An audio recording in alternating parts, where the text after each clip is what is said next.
চুয়াডাঙ্গার আলমডাঙ্গায় ট্রাকের চাপায় পিষ্ট হয়ে আব্দুল রাজ্জাক নামে এক সাইকেল ব্যবসায়ী নিহত হয়েছেন। বুধবার দুপুর 12:30টার দিকে আলমডাঙ্গা পৌরসভার লাল ব্রিজ টাইগার মোড় এলাকায় এই দুর্ঘটনা ঘটে। নিহত আব্দুল রাজ্জাক পৌর এলাকার হাউসপুর গ্রামের মৃত রেহমান আলীর ছেলে। স্থানীয় সূত্রে জানা গেছে, আব্দুল রাজ্জাক দীর্ঘদিন ধরে সাইকেলের ব্যবসা করতেন। দুপুরে তিনি সাইকেল নিয়ে টাইগার মোড় এলাকায় পৌঁছালে একটি দ্রুতগামী ট্রাক তাকে চাপা দেয়। এতে ঘটনাস্থলেই তার মৃত্যু হয়।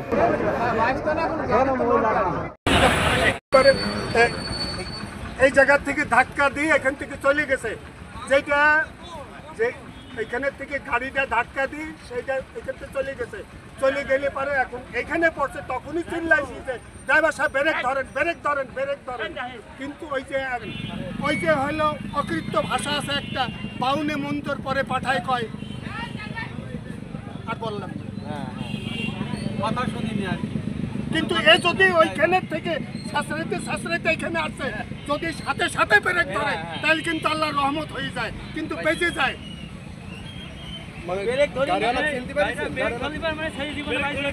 ইনশাল্লাহ বেঁচে যেত, তারপরে শাসরাইতে নিয়ে আসছে। আসলে ট্রাকটাকে আপনার প্রথমে কি কোনো নিয়ন্ত্রণ করার চেষ্টা করছিলেন?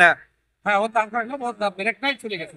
সরাবে সামনে ট্রাকে যাবার কি আছে আমি দেখেছি। এখানে ওনার সামনে আরেকটা ট্রাক ছিল, সেটাই ধাক্কা দিয়েছে। তারপরে আপনি দেখতে পাচ্ছেন যে একজন মারা গিয়েছে। সাইকেল মানুষ দেখি নাই, পরে যাই দেখি যে মানুষ।